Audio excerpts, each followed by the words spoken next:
अस्सलाम वालेकुम, मैं हूं शाहजेब खानजादा। गुज़िश्ता चंद दिनों से बाजवा डॉक्ट्रिन का सियासी हलकों और मीडिया में बहुत चर्चा है। इस चर्चे के साथ तशवीश भी पाई जा रही थी कि सबसे ज़्यादा तबसरे हो रहे हैं और सबसे ज़्यादा तबसरे और तशवीश आर्मी चीफ के 18वीं आईनी तरमीम की मुबैना मुखालफत पे थी। जिस तरीके से तबसरे हुए, जिस तरीके से बात को रिपोर्ट किया गया, मगर आज ये वाज़ेह हो गया कि army chief general Qamar Javed Bajwa का डॉक्ट्रिन क्या है।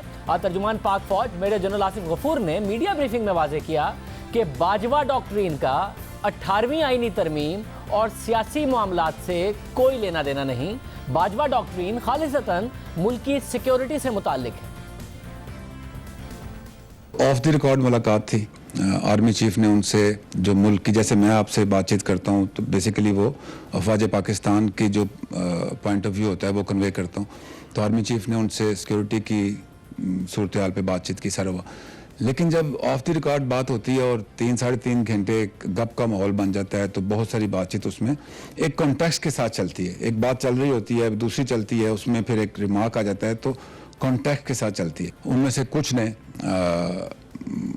थोड़ी सी बातचीत बाहर जाके भी की, आउट ऑफ कॉन्टेक्स्ट भी हो गई और अपनी इंटरप्रिटेशन दी। उसके अलावा मैंने देखा कुछ ऐसे भी हजरात थे जो कि मौजूद भी नहीं थे, लेकिन उन्होंने आर्टिकल भी लिखे, उन्होंने प्रोग्राम्स भी किए।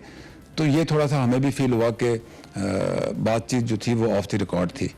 मीडिया से इंटरेक्शन हुआ तो जो उसमें बातचीत हुई वो सब ने लंप करके तो उसको बाजवा डॉक्ट्रिन का सब बना दिया। That interaction has nothing to do with Bajwa doctrine. Bajwa doctrine so to say जो है वो सिक्योरिटी से लेंस है, पाकिस्तान में अमन को बहाल करने के लेंस से है, उसको आगे ले जाने के लेंस से है। ना उसमें कोई 18th अमेंडमेंट का जिक्र है, ना उसमें कोई जुडिशरी का जिक्र है। वो एक बातचीत करंट एनवायरनमेंट के हिसाब से जो मीडिया में हुई उसके तनाजुर में हुई और उसको बाजवा डॉक्ट्रिन के साथ। तो I very earnestly suggest you all कि इस डॉक्ट्रिन को सिक्योरिटी के पैरामीटर में, और हर आर्मी चीफ जब आते हैं तो वो अपना एक पॉइंट ऑफ व्यू देते हैं, अपना एक मकसद देते हैं, एक गाइडलाइन देते हैं। तो general Bajwa as army chief जो हैं उनकी ख्वाहिश ये है कि पाकिस्तान उस अमन की तरफ वापस चले जाए जो हर पाकिस्तानी की ख्वाहिश है, और उसमें आप सबका हमें साथ चाहिए। एक मुलाकात थी जो मीडिया एंकर्स और सहाफ़ियों से हुई आर्मी चीफ की गुज़िश्ता दिनों। फिर उसके बाद ऑफ द रिकॉर्ड मुलाकात थी और कुछ आर्टिकल्स लिखे गए, बाजवा डॉक्ट्रिन की इस्तिलाह सामने आई। फ़ौजी तर्जुमान ने आज वाज़ेह किया कि आर्मी चीफ ने मीडिया नुमाइंदों से जो बातचीत की उसमें मुख्तलिफ मौज़ूआत पर बातचीत हुई। सवालात के जवाबात में बहुत सी बातें सामने आईं, मगर इन बातों को बाजवा डॉक्ट्रिन का नाम दे दिया गया जो दुरुस्त नहीं। दिलचस्प बात यह है कि इस बाजवा डॉक्ट्रिन पर सिर्फ सहाफ़ियों ही ने नहीं बल्कि सियासी जमातों ने भी तबसरे किए। उनमें से एक चेयरमैन पाकिस्तान तहरीक इंसाफ इमरान खान भी थे जिन्होंने कल ही बाजवा डॉक्ट्रिन पर तबसरा किया। आज फौजी तर्जुमान ने वाज़ेह किया कि बाजवा डॉक्ट्रिन का सियासत से कोई ताल्लुक नहीं। साथ ही उन्होंने कहा अपनी प्रेस ब्रीफिंग में कि 18वीं आईनी तरमीम पर फौज का मौक़िफ़ वाज़ेह है। क्या मौक़िफ़ वाज़ेह किया, इधर देखिए। बहुत बात हो रही है 18th अमेंडमेंट की भी उसी मीडिया इंटरेक्शन के अंदर। उस इंटरेक्शन में आर्मी चीफ ने ना उस दिन कहा ना आज कहा कि 18th amendment as a whole जो है वो ख़राब है या नहीं होनी चाहिए। और इस अमेंडमेंट ने बहुत पॉजिटिव इम्पैक्ट किया, डिसेंट्रलाइज किया बहुत सारी चीज़ों को, सूबों को पावर दी। और ये जो एक इवॉल्विंग कंट्री होती है, प्रोग्रेसिंग कंट्री होती है, वो वक्त के साथ साथ फेडरेशन के मजबूत होने के साथ सूबों को भी मजबूत होना बहुत ज़रूरी है। तो उस नाज़र में 18th अमेंडमेंट के ऊपर कोई ऐसी बात नहीं है। लेकिन उधर चूंकि बहुत लंबी डिस्कशन होती है तो बातचीत ये हुई, और ये बातचीत सिर्फ उस दिन नहीं हुई। आप मीडिया के लोग हैं, आप पिछला रिकॉर्ड दिखा के देखें तो बहुत सारे पॉलिटिकल पार्टीज के जो रिप्रेजेंटेटिव्स हैं उन्होंने भी इस पर बातचीत की। हमारी थ्रेट सिक्योरिटी है। I will go 2-3 examples. और इसका कोहेसिव रिस्पॉन्स जाना चाहिए पूरे पाकिस्तान के सिस्टम ऑफ फोर्सेस के अंदर से। फॉर एग्जांपल आप देखें कि अगर एक्सप्लोसिव कंट्रोल होना है, बहुत बड़ी थ्रेट है एक्सप्लोसिव, बाहर से भी हमारे से बातचीत होती रही। उस एक्सप्लोसिव कंट्रोल करने की जो कैपेबिलिटी है और जो कैपेसिटी है, अगर तो सूबे के मैकेनिज्म के अंदर है तो बहुत अच्छी बात है, उनको करना चाहिए। लेकिन चूंकि थ्रेट फेडरल लेवल पे है, पूरे मुल्क के लेवल पे है, एक सूबे से दूसरे सूबे में वो एक्सप्लोसिव मूव होता है, तो उसका एक ऐसा मैकेनिज्म जिसमें कोऑर्डिनेशन जो है वो फेडरेशन को भी करने की जरूरत है और सूबों को भी करने की जरूरत है। आपने एजुकेशन की बात की, आपने लॉ एंड ऑर्डर की बात की, इससे अच्छी बात ही कोई नहीं है कि हर सूबा जो है वो कैपेबल हो, उसकी कैपेसिटी हो कि वो तमाम चीज़ों को देख सके। लेकिन उसकी मेथोडोलॉजी है कि उस स्टेज तक सूबे को लेके भी जाना है, एजुकेशन को, लॉ एंड ऑर्डर को, एक्सप्लोसिव कंट्रोल को, व्हीकल रजिस्ट्रेशन को, वेपन रजिस्ट्रेशन को इस तरीके से लेके चलें कि मुल्क का भला हो। तो 18th अमेंडमेंट उस कॉन्टेक्स्ट में नहीं है। सूबों को उनके हकूक मिलने चाहिए और उसमें बहुत सारी चीज़ें ऐसी अच्छी हैं जिन्होंने सूबों को एम्पावर किया है, सूबों को एम्पावर होना चाहिए और उसमें पूरी सपोर्ट है। सिक्योरिटी एस्टेब्लिशमेंट हमारा जो किरदार है वो अदा करेंगे। तो उसको भी मेरी रिक्वेस्ट ये होगी कि उसको भी बाजवा डॉक्ट्रिन का काइंडली हिस्सा बना के तो ना देखा जाए। ये वजाहत इसलिए भी ज़रूरी है क्योंकि इसी आईनी तरमीम को बाजवा डॉक्ट्रिन का सबसे अहम नुक्ता करार दिया जाता रहा और इस पर बात होती रही, जिस पर आज DGI-SPR ने वजाहत दी। मगर अहम बात यह है कि बाजवा डॉक्ट्रिन के मंजर आम पर आने से पहले भी 18वीं आईनी तरमीम पर सियासी जमातों की तरफ से तनकीद हुई है। इस हवाले से साबिक सदर आसिफ अली जरदारी ने रजा रब्बानी, जो कि साबिक चेयरमैन सेनेट हैं और 18वीं तरमीम जो जिस कमेटी ने बनाई उसकी सरबराही कर रहे थे, उनसे अपनी नाराज़गी की एक वजह 18वीं तरमीम से मुताल्लिक बताई थी आसिफ जरदारी साहब। से मेरी नज़र में, मैं अपने एक्स चेयरमैन की बुराई नहीं करना चाहता, मगर बेसिकली उनने इग्नोर किया जो 3 साल की नवाज शरीफ की कॉन्स्टिट्यूशनल पे उनकी नज़रें थी या कॉन्स्टिट्यूशन को उनने एब्रिगेट किया 18th अमेंडमेंट की वजह से, दूसरी इश्यूज़ की वजह से, उसकी वजह से शायद उनकी ज़्यादा कुर्बत हो उनसे। आसिफ जरदारी ने बाजवा डॉक्ट्रिन सामने आने से पहले ये बात की थी, लेकिन बाजवा डॉक्ट्रिन की वजाहत सामने आने से पहले बिलावल भुट्टो जरदारी का ट्वीट सामने आया कि यहाँ 18वीं तरमीम के मुस्तकबिल के हवाले से बहुत से साजिशी नज़रिए गर्दिश कर रहे हैं। मैं इस मामले में पीपल्स पार्टी की पोजीशन वाज़ेह कर दूं कि 1973 के आइन और 18वीं तरमीम के बुनियादी उसूलों पर कोई समझौता नहीं हो सकता।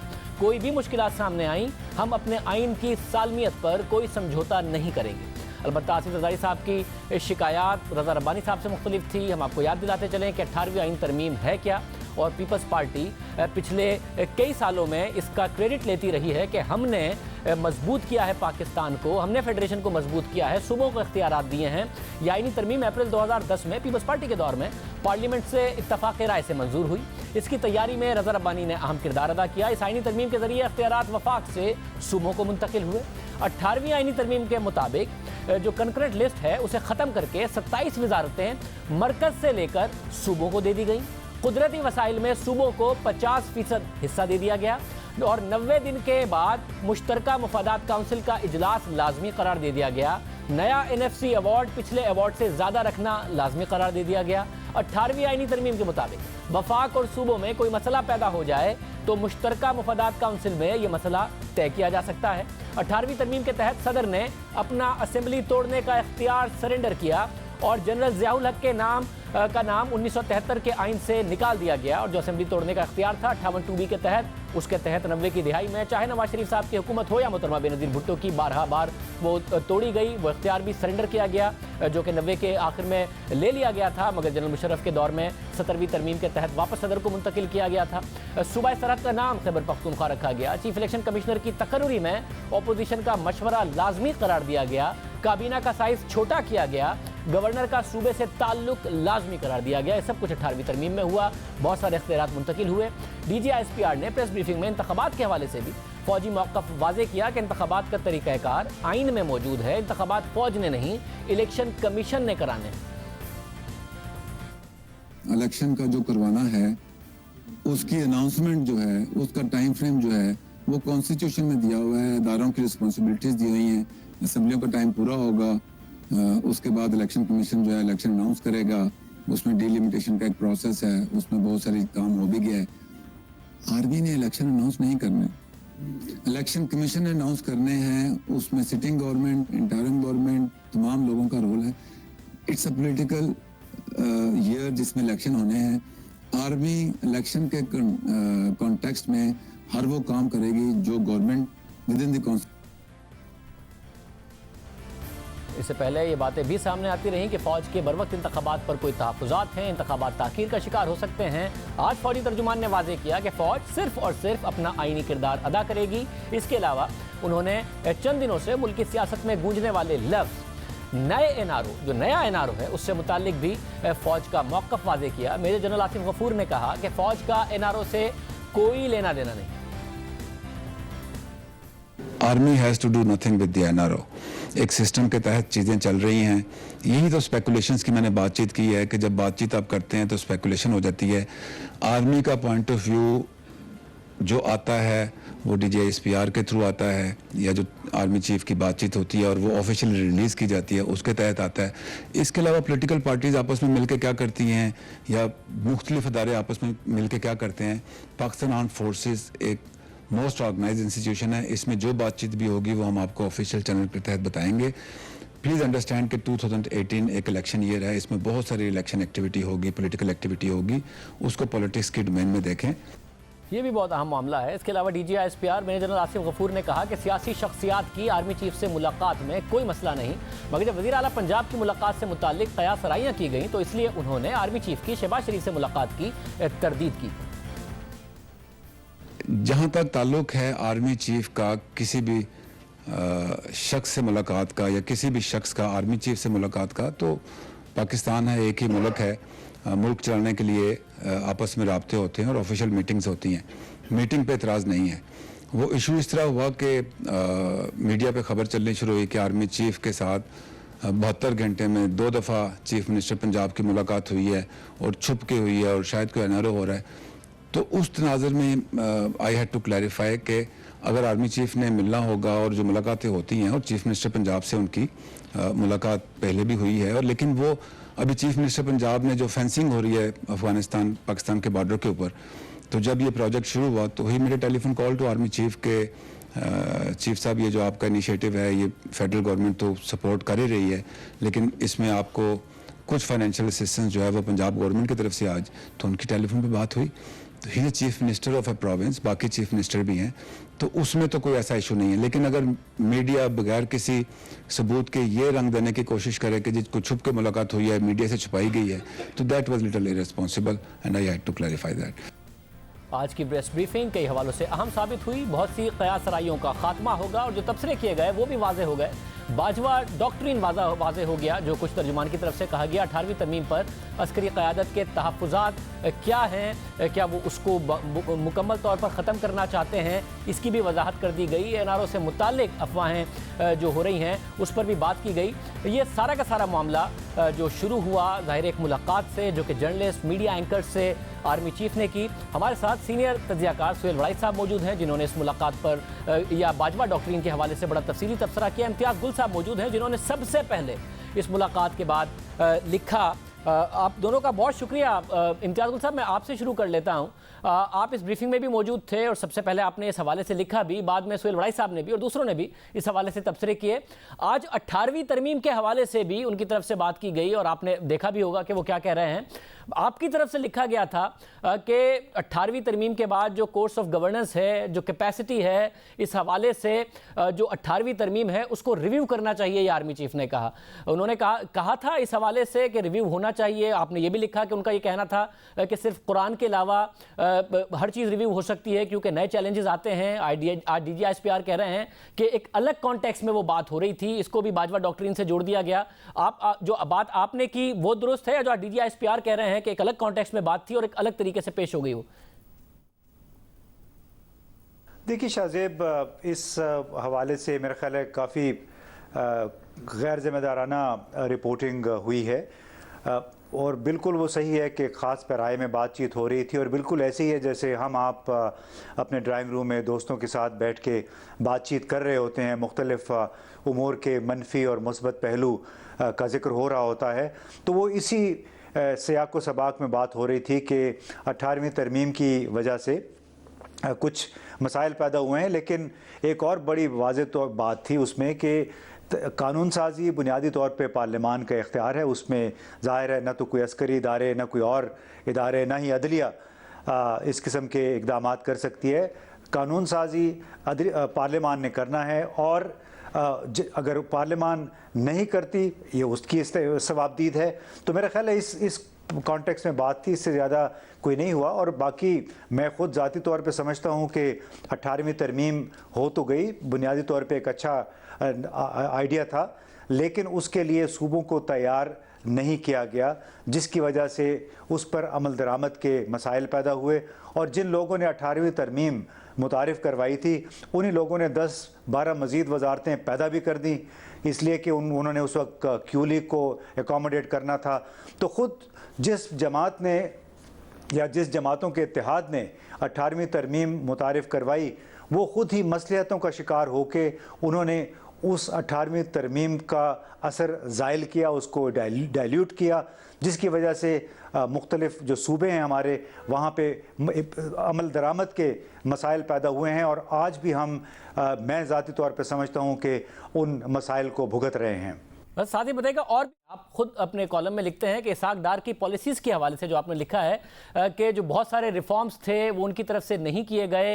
ये दुरुस्त बात है कि वो इसाक डार साहब के हवाले से क्रिटिकल थे आर्मी चीफ साहब बहुत ज़्यादा उनकी मौशी पॉलिसीज़ के हवाले से। कहीं और ये भी लिखा गया कि उनके ख्याल में उन्होंने कहा कि आसिफ जरदारी के दौर की मईशत बेहतर अंदाज में चलाई गई बनिस्बत इसाक डार के। ये भी कहा गया कि अब जो है मिफ्ता इस्माइल के हवाले से उन्होंने बड़े इत्मीनान का इजहार किया। ये सारी बातें हुई। और डार साहब के हवाले से जो आपने लिखा है,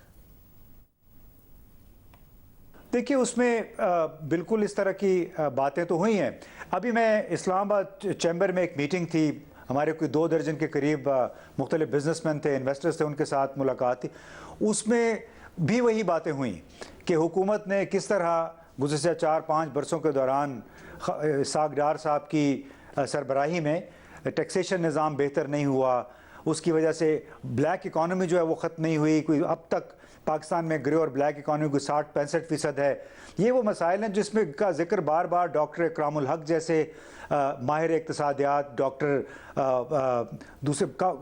डॉक्टर शाह हैं, सलमान शाह साहब, वो जिक्र करते रहे। तो इसमें कोई भी अनहोनी बात नहीं है कि जिसको आप सियाक़ व सबाक़ से हटा के कहें कि फ़ौज के सरबराह ने या दूसरे जर्नैलों ने कोई इस नौयत की बात कर दी है कि जिससे ये हुकूमत बड़ी अपसेट हो जाए। मेरा ख़्याल है बड़े जेन्युइन मसाइल पे बातचीत हुई। और जिस तरफ अभी इशारा हो रहा है, आपने देखा होगा हमारे गैर मुल्की ज़र-ए-मुबादला के ज़खायर कम हो गए हैं, हमारी बरामदात कम हुई हैं $5-6 अरब डॉलर। तो ये वो मसाइल हैं जिसका तफसील से ज़िक्र हुआ है। और मेरा ख़्याल है हम बहुत सारे लोग हैं पाकिस्तान में, चाहे मैं हूँ, चाहे इक़्तिसादी माहिरीन हैं, चाहे बहुत सारे सियासतदान हैं, वो इस बात से मुकम्मल इत्तेफाक करते हैं कि गुज़श्ता 4 बरसों की इक़्तिसादी पॉलिसियों की वजह से पाकिस्तान अब बड़े गहरे इक़्तिसादी बहरान की तरफ जा रहा है। अब ले दे के फिर हमारी नज़रें चली जाती हैं चीन की तरफ कि चीन फिर हमें बचाएगा। लेकिन बेसियत मजमूई मेरा ख़्याल है हमारी तमाम क़यादत को, चाहे वो फ़ौजी है चाहे सियासी है, सोचना चाहिए कि हमें चीन पे इतना बोझ नहीं डालना चाहिए। हर काम के लिए उनकी तरफ इस अंदाज में नहीं देखना चाहिए कि कल को वो भी हमें खुदा हाफिज़ कह के चले जाएँ। बस एक और हम बात में सुहेल वड़ाई साहब की तरफ जाऊंगा, जिन्होंने भी इस डॉक्ट्रिन के हवाले से तफसील से लिखा है। आज DGISPR ने कहा कि ये ऑफ द रिकॉर्ड मुलाकात थी और कहा कि मुझे फ़ख्र है कि जो अक्सरियती सहाफ़ी हैं उन्होंने इस बात को ऑफ द रिकॉर्ड ही रखा क्योंकि मुलाकात ऑफ द रिकॉर्ड थी। लेकिन सबसे पहले आपने लिखा इसके बारे में और उसके बाद ज़ाहिर एक बहस छिड़ गई। तो जो आपने लिखा उसकी ज़रूरत आपको क्यों महसूस हुई जब ये बात ऑफ द रिकॉर्ड थी? और क्योंकि ऑफ द रिकॉर्ड बात आपने लिख दी तो क्या आपको फिर इस पर मनफी फीडबैक भी आया कि ये बात आपको नहीं लिखनी चाहिए थी, कहा गया था कि ऑफ द रिकॉर्ड है? नहीं, मुझे इस किस्म का कोई फीडबैक नहीं आया है। और जो कुछ मैंने लिखा बिल्कुल कौमी मफाद में लिखा। जो बातें वहाँ हुई हैं वो भी कौमी मफाद में हुई हैं। मेरा ख़्याल है कि इससे ज़्यादा हमें इस पर बात नहीं करनी चाहिए। बिल्कुल ऑफ द रिकॉर्ड थी वो, किसी ख़ास वजह से मैंने लिखा और उसमें उसकी फिर बाद में वजाहत भी होगी। तो मुझे किसी ने कोई नहीं कहा कि आपने क्यों लिखा। ज़ाहिर है इस मौके पर इस नौयत की जो बातचीत होती है उसमें थोड़े बहुत शिकवा शिकायत होता है, लेकिन मैं उसे बिल्कुल, मेरा ख़्याल है इस पे इससे ज़्यादा तबसरा नहीं करूँगा कि ये मामला उधर ही जिस दिन छपा था वो उसी दिन तय हो गया था। और उसमें मेरा ख्याल है सब ने उसको मुस्बत अंदाज में लिया कि वाक़तन इसमें इज्तिमाई मफाद को पेश नज़र रख के ये कॉलम लिखा गया। मैं सुहेल वड़ाई साहब की वड़ाई साहब, आपने जो लिखा बाजवा डॉक्ट्रिन के हवाले से, उसका भी बहुत ज़्यादा चर्चा रहा। आरडीजी आईएसपीआर ने वाजे तौर पर कहा है, और आपने वो सुना भी होगा कि 18वीं तरमीम के हवाले से जो राय थी वो किस तरीके से हुई, किस तरीके से आउट ऑफ कॉन्टेक्स्ट बात हुई, कोई बाजवा डॉक्ट्रिन का ये हिस्सा नहीं है। आपने लिखा कि Bajwa doctrine will be happy to do away with the 18th amendment, यानी कि ख़त्म हो जाए 18th अमेंडमेंट। आपने ये भी लिखा कि वो समझते हैं कि जो 6 पॉइंट्स थे शेख मुजीब के, उतनी खतरनाक है 18वीं तरमीम जिसने पाकिस्तान को फेडरेशन से कन्फेडरेशन में बदल दिया है। वो वाजे तौर पर आज डीजी आईएसपीआर ने कहा कि महज लॉ एंड ऑर्डर से मुतालिक बाजवा डॉक्ट्रिन है, और जो 18वीं तरमीम के हवाले से बात है वो भी आउट ऑफ कॉन्टेक्स्ट रिपोर्ट की गई है। आप क्या कहेंगे इस हवाले से?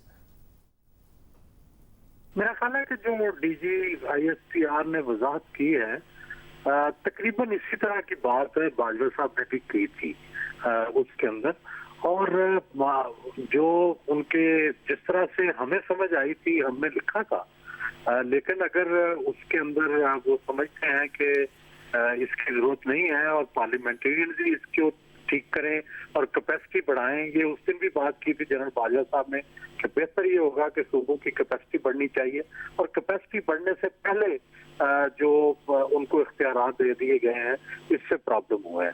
तो मेरा ख्याल है कोई इसमें इतना बड़ा कंफ्यूजन की जरूरत नहीं है। जब वो ये समझते हैं कि ये आउट ऑफ कॉन्टेक्स्ट है तो हमें ये मानने में कोई जो है देर नहीं लगानी चाहिए और उनकी बात को दुरुस्त मान लेना चाहिए। वैसे साथ में बताइएगा कि आज उन्होंने कहा भी कि इसका बात हो रहा था कुछ सियासी रहनुमाओं की तरफ से भी। जरदारी साहब ने वाकई इस मीटिंग से पहले बात की थी। रज़ा रब्बानी साहब से जो बुनियादी इख्तिलाफात की बात थी वो यही कि नवाज शरीफ का साथ देने के साथ साथ जो 18वीं तरमीम के मामलात के हवाले से भी वो बात कर रहे थे। बिलावल भुट्टो ने बहरहाल बड़ी क्लियर पोजीशन ली इस हवाले से कि उसे प्रोटेक्ट करेंगे, कोई तरमीम इस हवाले से नहीं होगी। मगर क्या जरदारी साहब ने वाकईतन इस बात को जन्म दिया? 18वीं तरमीम की बात उनकी तरफ से पहले की गई थी।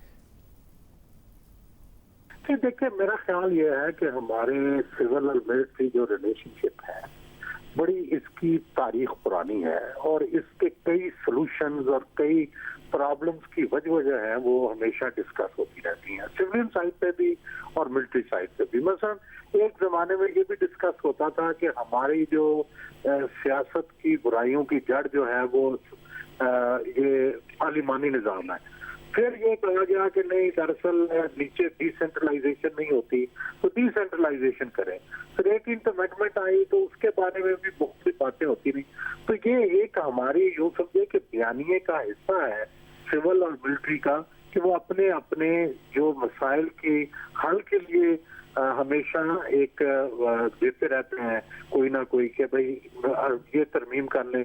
मसलन ये जो 18वीं तरमीम है ये जब 1970 जब ये MRD की मूवमेंट बनी थी उस वक्त से चल रहा था कि ये सूबों को खुद मुख्तारी मिलनी चाहिए और वो चीजें जो कंकरेंट लिस्ट में है उनको चेंज करना चाहिए। तो ये उसी का जो MRD की मूवमेंट था उसका नतीजा था क्योंकि कई साल के बाद निकला। तो अब जो बयानिया आज जो मुबाहिस हो रहे हैं हो सकता है कि अगले 10 साल में उनका कोई नतीजा निकल आए। फर्ज करें करिकुलम वाली जो बात की जाती है या जो एक्सप्लोसिव वाली बात की है DGISPR ने, उसमें काफी मुझे वो हकीकत के करीब लगती है कि वाकई उससे मुश्किलात पैदा हो सकती हैं। लेकिन मुझे याद है कि मैंने वजीर आजम शाहिद खाकान अब्बासी साहब से जब इस मौजू पे बात की तो उन्होंने बड़ा अच्छा सोल्यूशन दिया। तो उन्होंने कहा कि जी ये हमारी जो मुख्तलिफ मीटिंग्स होती हैं सूबों के वज़राए आला से और जो हमारे आईनी फोरम है उन पे ये मसले हल किए जा सकते हैं और ज्यादा बेहतर है कि उस पर हल किए जाए। ठीक है, उनके ऊपर डिस्कशन तो ओपन होनी चाहिए, लेकिन उनके हल का तरीका ये नहीं है कि यकदम 18वीं तरमीम लाई जाए या खत्म की जाए या उसको इस तरह से जो है ये तासुब पैदा होकर कल खत्म हो जानी है। ये नहीं होना चाहिए। उसका तरीका आईनी तरीका ही होना चाहिए और आईनी तरीके से डिस्कस करके उसके अगर कोई उसके अंदर कोई खराबी आ गई है तो वो ठीक कर लें, और अगर वो बिल्कुल ठीक है तो सारे उस पर हाँ कह दें। मतलब साथ में ऑफ द रिकॉर्ड बात थी है, और DGISPR ने कहा भी कि ज़्यादातर सहाफ़ियों ने इसको नहीं रिपोर्ट किया क्योंकि ऑफ द रिकॉर्ड थी। भाई साहब, आपने लिखा और बड़ा तफसील से लिखा तो फीडबैक तो नेगेटिव आया होगा कि ऑफ द रिकॉर्ड बात को क्यों लिख दिया? नहीं, देखिए हमारे यहाँ आपको पता है कि जब जर्नलिस्टों को बुलाया जाता है और ऑफ द रिकॉर्ड गुफ्तगू होती है तो उसका मतलब ये होता है कि आप हमारा रेफरेंस नहीं दे सकते, लेकिन वो बातें वो अपने तंजीमों में, अपनी गुफ्तगू में, अपने अंडरस्टैंडिंग के लिए वो यूज की जाती हैं।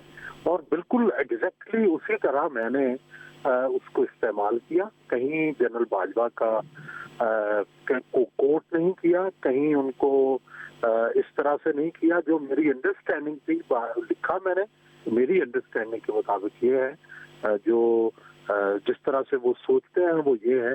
तो वो मैंने कहीं ना उस मीटिंग का हवाला दिया, ना उसको कोट किया, और शायद इसीलिए वो लोगों को ने बहुत ज्यादा उसका फीडबैक भी बड़ा पॉजिटिव आया। और मुझे कोई बहुत ज्यादा नेगेटिव फीडबैक नहीं आया उन हलकों से जिनकी तरफ से ये डॉग ट्राइन जो है वो उसके बारे में ब्रीफ किया गया था। बहुत शुक्रिया सुहेल वड़ाई साहब हमारे साथ मौजूद। मीम के हवाले से जो DGISPR ने बात की, दोनों जो सहाफ़ी हैं जिन्होंने इस हवाले से रिपोर्ट किया और लिखा, इम्तियाज़ गुल साहब और सुहेल वड़ाई साहब, वो कह रहे हैं कि वही बात दुरुस्त है जो DGISPR की तरफ से की गई। प्रोग्राम में एक ब्रेक शामिल करते हैं। आज नवाज शरीफ साहब वैसे तो बड़े गुस्से में थे, मगर वाजिद ज़िया के साथ जो जिरा उनके वकील ने की है उस पर बड़े खुश हैं नवाज शरीफ साहब। आज एहतसाब अदालत में एवनफील्ड रेफरेंस की समाअत हुई, जिसमें नैब के सबसे अहम गवाह और JIT के सरबराह वाजिद ज़िया से जिरा की गई। जिरा के दौरान नवाज शरीफ के वकील ख्वाजा हारिस ने वाजिद ज़िया से नवाज शरीफ की लंदन फ्लैट से वाबस्तगी से मुताल्लिक कई सवालात पूछे। ख्वाजा हारिस ने वाजिद ज़िया से पूछा कि क्या नवाज शरीफ लंदन फ्लैट्स के मालिक हैं, क्या नवाज शरीफ लंदन फ्लैट्स के बेनिफिशियल ओनर हैं, क्या नवाज शरीफ ने लंदन फ्लैट्स का कभी किराया अदा किया, क्या कभी Nawaz Sharif gulf steel mill के मालिक रहे हैं। ख्वाजा हारिस के इन तमाम सवालात का जवाब वाजिद ज़िया ने नफ़ी में दिया, कहा ऐसा नहीं है, और उनकी तरफ से ये भी कहा गया कि ऐसी कोई दस्तावेज़ात उन्हें नहीं मिली और जिससे ये साबित होता हो कि नवाज शरीफ का इन तमाम मामलों से कोई ताल्लुक़ है, जिसकी वजह से नवाज शरीफ आज बड़े मुतमईन दिखाई दिए। अदालत के बाहर उन्होंने मीडिया से बात करते हुए कहा कि वाजिद ज़िया ने उन पर लगे इल्ज़ामात को खुद धो दिया है। ये जो आज देखा आपने, जो गवाह भुगता है, जो जिसको कहते हैं कि ये स्टार विटनेस था, चीफ विटनेस था, ये जिस तरह से आज सारी बातें एक एक करके फैक्ट सामने आए हैं, वो मेरा ख्याल आज आपने देख लिया होगा, सुन लिया होगा किस तरह से वाजिद ज़िया साहब ने एक एक करके हमें सुरखरू किया है। यानी अल्लाह ताला सुरखरू करने वाला है, लेकिन उन्होंने एक एक करके जो है ना वो जो है उसको अपने जो कुछ भी इल्ज़ामात थे उनको बिल्कुल धो दिया है जो हमारे खिलाफ थे, और बल्कि हमारे वकील सफाई ने धुलवाया है। तो मैं समझता हूँ कि ये मुकदमा बदउनवानी का नहीं है, ये एक सियासी नहीं बल्कि एक फ्रॉड है ये केस, और ये फ्रॉड मेरे साथ हो रहा है और मेरी फैमिली के साथ हो रहा है, और इस फ्रॉड में बहुत सारी कुव्वतों का हाथ है। और ये मुकदमा भी आप जानते हैं कि हमारे सियासी मुखालफीन ने दायर किया, और फिर जिस तरह की सियासी ज़ुबान उस बेंच ने इस्तेमाल की है हमारे ख़िलाफ़, वो आज जो है वो साबित हो रहा है कि ये सब कुछ सियासी है, सियासी। तो अगर इसमें कोई मैं समझता हूँ कि अब नहीं निकल रहा कुछ, तो मेरा ख्याल है कि जिन्होंने भी ये मुकदमा हमारे खिलाफ दायर किया है तो उनको शर्मिंदगी होनी चाहिए। नवाज शरीफ आज की समाअत में इतने मुतमईन क्यों हैं, क्यों कह रहे हैं जिन्होंने दायर किया उन्हें शर्मिंदगी होनी चाहिए। आजम खान, नुमाइंदा जियो न्यूज़, जो आज अदालत में मौजूद थे, उनसे पूछते हैं कि नवाज शरीफ के इत्मीनान की इतनी वजह क्या है। आजम, बहुत शुक्रिया। जो बाहर इतने मुतमईन हैं, अदालत के अंदर भी नवाज शरीफ क्या इतने ही मुतमईन थे अपने वकील की कारकर्दगी से, या जो जिरा हो रही थी वाजिद ज़िया से? जी शाहज़ैब, आज नवाज शरीफ ने 2 घंटे से ज़ायद वक्त कमरा अदालत में ही गुजारा है। फ्रंट रो में बैठे हुए एक तरफ उनकी साहबजादी मरियम नवाज़ है, दूसरी तरफ परवेज़ रशीद बैठे हुए हैं, और साथ साथ सारे ट्रायल को देख रहे हैं, जो जिरा हो रही है उसको देख रहे हैं। और फिर जब नवाज शरीफ ने ये सारा अमल देखा तो 2 घंटे के बाद ख्वाजा हारिस नवाज शरीफ के करीब आते हैं और उनसे पहला सवाल नवाज शरीफ करते हैं कि तुसी मुतमिन हो। इसके जवाब में ख्वाजा हारिस उनको बता रहे होते हैं कि जी अल्हम्दुलिल्लाह, फिर नवाज शरीफ खुद से ही जवाब देते हैं आज असी ते बहुत मुतमैना, जिसके बाद ख्वाजा हारिस भी खुश हो जाते हैं और वो खुशी से नवाज शरीफ का बाजू भी पकड़ लेते हैं। इसके बाद फिर वक्फे के बाद नवाज शरीफ बाहर आते हैं और बाहर आकर जो ट्रायल के दौरान जो उनको खुशी मिली और जितना उनको जवाबात से तसल्ली हुई, उसका फिर मीडिया से बात करते हुए भी वो इजहार करते हुए भी नजर आते हैं। मतलब ऐसा जिरा में हुआ, जिया जेआईटी के सरबराह हैं, ज्यादा उम्मीदें नैब की उन्हीं से हैं कि यही परफॉर्म करेंगे। जो सवालात की नोयत है वो सारी नवाज शरीफ सेंट्रिक नजर आती है। इल्जाम तो बुनियादी तौर पर इन अपार्टमेंट्स का था कि मरियम नवाज बेनिफिशियल ओनर हैं और फिर लिंक नवाज शरीफ से जोड़ा जाना था। सवालात की नोयत सारी नवाज शरीफ स्पेसिफिक थी। ऐसा क्या हुआ जिसकी वजह से इतने ज्यादा खुश हुए? जी शाहज़ैब, नवाज शरीफ रोज़ाना जब कमरा अदालत में आते हैं तो ये रोज़ सहाफ़ियों से ये पूछते हैं कि उनके ऊपर इल्ज़ाम क्या है। सबसे पहले नैब ने जो इंटरिम रेफरेंसेस फाइल किए थे उसमें ख़ास तौर पर एवन फील्ड से मुताल्लिक नवाज शरीफ को मुलजिम रखा, फिर उनके साथ उनके बच्चों को मुलजिम रखा, उनके दामाद कैप्टन रिटायर्ड सफदर को रखा। लेकिन जब इंटरिम रेफरेंसेस के बाद सप्लीमेंट्री रेफरेंसेस नैब लेकर आया तो फिर उसमें नवाज शरीफ को मरकज़ी मुलजिम रखा, प्राइम अक्यूज़ रखा और कहा कि ये सारे जितने एसेट्स हैं ये नवाज शरीफ के हैं। जब एवन फील्ड रेफरेंस में वाजिद ज़िया ने अपना बयान रिकॉर्ड कराया तो 4 से 5 दिन में जो बयान रिकॉर्ड हुआ इसमें एक बात बहुत वाज़ेह होकर सामने आई कि वाजिद ज़िया एवन फील्ड जो प्रॉपर्टीज़ हैं इनको ही तीनों रेफरेंसेस में एक बुनियादी अहमियत हासिल है और तीनों रेफरेंसेस एवन फील्ड प्रॉपर्टीज़ के इर्द गिर्द घूमते हुए नज़र आते हैं। आज जब जरा हुई तो ख्वाजा हारिस ने जरा के अंदाज में बहुत बारीकी से कानूनी सवालात उठाए और वाजिद ज़िया को ये बार बार कहते रहे कि जो सवाल करूँ उसका जवाब देना है। उसके बाद उन्होंने सबसे पहले एवन फील्ड से मुताल्लिक सवालात किए और वाजिद ज़िया को बताया कोई ऐसी दस्तावेज़, कोई ऐसी शहादत, कोई ऐसा गवाह जिसने दौरान तफ्तीश आपको ये बताया हो कि नवाज शरीफ का किसी किस्म का एवन फील्ड प्रॉपर्टी से कोई ताल्लुक बनता हो तो वो बताइए। जिस पे वाजिद ज़िया ने कहा कि ऐसी कोई दस्तावेज़, ऐसी कोई शहादत या ऐसा कोई गवाह नहीं आया जो ये बता सके कि नवाज शरीफ का एवन फील्ड से कोई ताल्लुक बनता था। इससे मुताल्लिक बहुत तफसील के साथ फिर पूछते गए। जो जेआईटी रिपोर्ट में बहुत सारे इल्ज़ामात थे, बहुत सारे ऐसे हवाले मौजूद थे, उसके हवाले से ख्वाजा हारिस ने बड़ी वजाहत के साथ वाजिद ज़िया से पूछा कि एवन फील्ड में किस तरह नवाज शरीफ का कोई ताल्लुक बनता है, जिसके जवाब में हर दफ़ा वाजिद ज़िया ये जवाब देते हुए नजर आए कि नवाज शरीफ ना मालिक है, ना शेयर होल्डर्स हैं, ना डायरेक्टर हैं और ना ही किसी मरले में उनकी कोई इन्वॉल्वमेंट नजर आती है, ना कहीं खुद वो किसी मरले में मौजूद होते हैं। तो ये रेफरेंस में क्योंकि मरकजी मुलजिम बन गए थे, मगर आज के जो सवालात की नोयत है और उस पर जो जवाबात दिए गए उसमें गल्फ स्टील मिल का भी जिक्र है। वो सवालात भी ख्वाजा हारिस ने सारे के सारे नवाज शरीफ स्पेसिफिक कर दिए, तो उस पर क्या जवाबात दिए वाजिद ज़िया ने? अब ये रेफरेंस तो एवन फील्ड रेफरेंस के नाम से जाना जाता है, लेकिन वाजिद ज़िया ने जो बयान दिया है उसके मुताबिक एवन फील्ड प्रॉपर्टीज़ तमाम रेफरेंसेस के गिर्द घूमती हुई नज़र आती हैं और फिर गल्फ स्टील मिल्स के हवाले से भी इससे मिलते जुलते सवालात पूछे ख्वाजा हारिस ने, जिसके जवाब में फिर वाजिद ज़िया ने बताया कि गल्फ स्टील मिल्स जो 1978 का मुआहदा है उसका जिक्र आया। उसके मुताबिक तारिक शफ़ी और मोहम्मद हुसैन इसके पार्टनर थे, लेकिन नवाज शरीफ का बराह रास्त इसके साथ कोई ताल्लुक नहीं था। तारिक शफ़ी को उन्होंने कोट किया कि तारिक शफ़ी ने जेआईटी को एक अपने बयान में बताया था कि मियां शरीफ मालिक थे सारे कारोबार के, सारे बिजनेस के और पूरी शरीफ फैमिली उससे फ़ायदा लेती थी, तो इस लिहाज से नवाज शरीफ को फ़ायदा पहुंचा। जिस पे ख्वाजा हारिस ने कहा कि मैं पहले भी आपको बता चुका हूं कि जो सवालात मैं कर रहा हूं वही जवाबात आपको देने होंगे, जो आप वजाहतें कर रहे हैं, जो वॉलंटियरली आप जितनी इन्फॉर्मेशन दे रहे हैं इस पे बाद में मैं जरा करूँगा, लेकिन अभी मैं जो सवाल पूछूं उसका जवाब दे। इसके बाद वाजिद ज़िया ने कहा कि नवाज शरीफ का गल्फ स्टील मिल से भी कोई किसी किस्म का ताल्लुक नहीं रहा। फिर ख्वाजा हारिस ने उनसे कहा कि 3 तरह के मामलात हैं, जो 2 कतरी खतूत है उनका भी जिक्र आया और फिर बताया कि एक मामला है 1980 में जो सरमायाकारी हुई, क्या नवाज शरीफ को सरमायाकारी में कोई ताल्लुक कहीं जेआईटी को मिला? जिस पे वाजिद ज़िया ने कहा कि नवाज शरीफ का किसी किस्म का कोई ताल्लुक साबित नहीं हो सका। उसके बाद उन्होंने कहा कि वक्त के साथ साथ जो डिसबर्समेंट थी वो होती थी, तो क्या इस जो जितना भी असासा था इसकी तकसीम में कहीं आपको नवाज शरीफ से मुतल्लिक कोई शवाहिद मिले? इसके जवाब में भी वाजिद ज़िया का कहना था कि कोई ऐसे शवाहिद नहीं मिले। फिर उन्होंने कहा कि 2006 में जो फाइनल सेटलमेंट हुई एवनफील्ड प्रॉपर्टी से मुतल्लिक, क्या नवाज शरीफ उसमें कहीं मौजूद पाए गए, कहीं मुलव्वस पाए गए, या किसी लिहाज से उनका कोई ताल्लुक उससे जुड़ता था? जिस पे वाजिद ज़िया ने कहा कि नहीं, नवाज शरीफ का इससे मुतल्लिक किसी किस्म का कोई भी वास्ता नहीं है, कोई दस्तावेज नहीं है, कोई शहादत नहीं है, और ना ही JIT ने ऐसी कोई शहादत इकट्ठी की।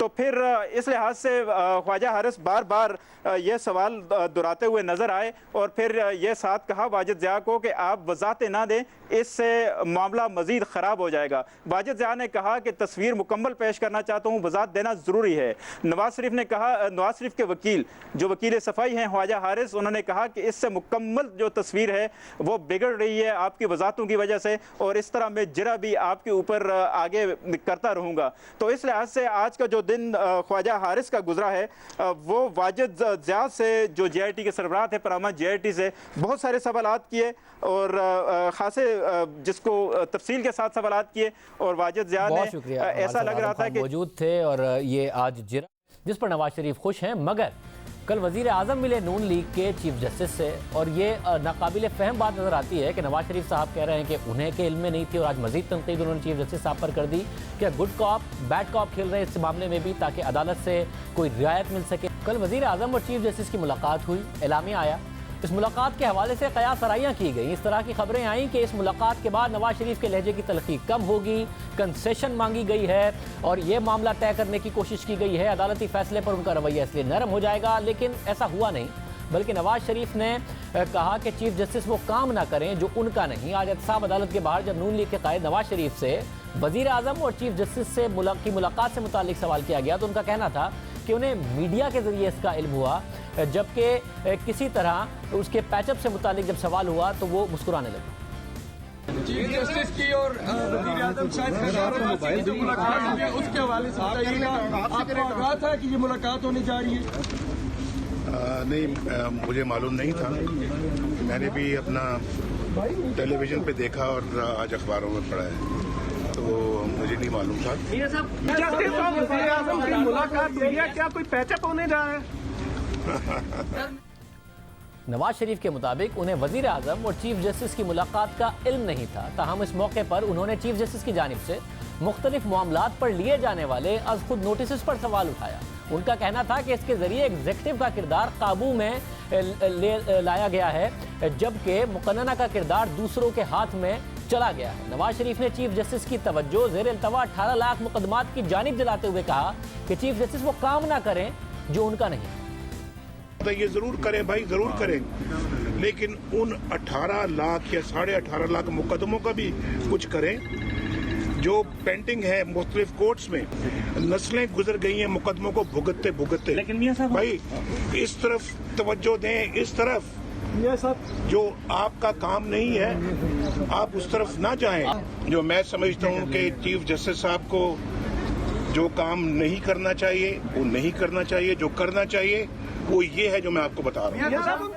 नाकाबिल फ़हम बात नजर आती है कि एक तरफ नवाज शरीफ अदलिया मुखालिफ बयानियां बना रहे हों, और उन्हीं के वज़ीर आज़म जिन्होंने अब तक उनकी किसी बात से इख्तलाफ नहीं किया, उनके बयानिए को सपोर्ट करते नजर आए हैं, वो उन्हें बताए बगैर चीफ जस्टिस से मिलें, नवाज शरीफ को टीवी देख के पता चले, और फिर उसके अगले ही दिन नवाज शरीफ उन्हीं चीफ जस्टिस के खिलाफ और सख्त बयानात दें। क्या नून लीग अदालत से गुड कॉप और बैड कॉप खेल रही है? इसका जवाब मालूम करने के लिए हमने वज़ीर इत्तलात मरियम औरंगज़ेब से, तलाल चौधरी से रब्ता किया, मगर दिलचस्प बात है कि कोई दस्तयाब नहीं हुआ।